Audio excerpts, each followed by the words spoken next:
సాధారణంగా మనకి ఎన్నో సంవత్సరాల నుంచి అంటే దాదాపుగా దశాబ్దాల నుంచి కూడా మనం చూస్తున్నది ఏంటంటే హజ్ యాత్రకి సబ్సిడీలు ఇవ్వడము, ప్రభుత్వ సొమ్ముతో హజ్ మైనార్టీలని హజ్ యాత్రకు పంపించడము మనకు తెలిసిందే. అలాగే ఇతర మైనార్టీ మతాలకు కూడా వారి పుణ్యక్షేత్రాలకి విదేశాల్లో ఉన్నా సరే వాళ్ళకి ప్రభుత్వ సొమ్ముతో యాత్రలు చేయించడం అనేది కూడా మనము సెక్యులర్ రాజకీయ నాయకులు చేస్తూ ఉండడం మనకు తెలుసు. అయితే తాజాగా మహారాష్ట్ర ముఖ్యమంత్రి ఏక్నాథ్ షిండే తీసుకున్న ఒక నిర్ణయం వార్తల్లో నిలిచింది. ఇంతకీ ఆయన తీసుకున్న నిర్ణయం ఏంటంటే ఆయన ఒక స్కీమ్ని లాంచ్ చేయడం జరిగింది.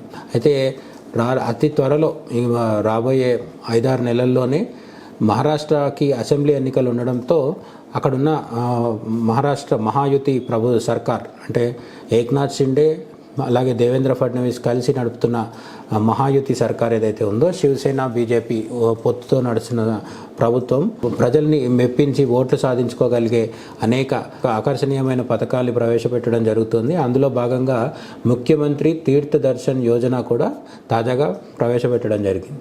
దీని ప్రత్యేకత ఏంటంటే ఒక పర్టికులర్ ఆదాయం కంటే తక్కువ ఉన్న వాళ్ళు, మహారాష్ట్రలో ఉన్న పూర్ ఫ్యామిలీస్కి సంబంధించిన సీనియర్ సిటిజన్స్ ఎవరైతే ఉంటారో వీళ్ళు భారతదేశంలో నలుమూలల్లో ఉన్న తీర్థదర్శన్ యోజన కింద పుణ్యక్షేత్రాలకు వెళ్ళి దైవ దర్శనం చేసుకొని రావచ్చు.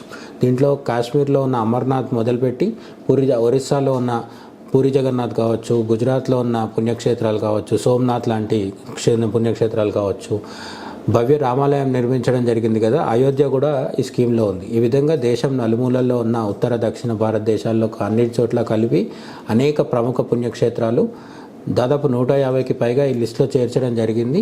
ఈ లిస్టులో ఉన్న క్షేత్రాలకి వయసు పైబడిన వారు, సీనియర్ సిటిజన్స్ ఎవరైతే ఉంటారో, పేద కుటుంబాల నుంచి వచ్చిన వాళ్ళు అప్లై చేసుకుంటే వీళ్ళని ప్రత్యేకంగా ప్రభుత్వం తమ ఖర్చులతో తీర్థయాత్రకు పంపించి మళ్ళీ తీసుకొని రావడం జరుగుతుంది.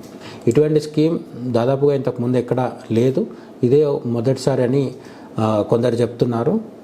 ఇది ఏ విధంగా అమలవుతుందో రిఫ్లెక్షన్ ఛానల్ మానిటైజేషన్ తీసివేయడం జరిగింది, అది మీ అందరికీ తెలుసు.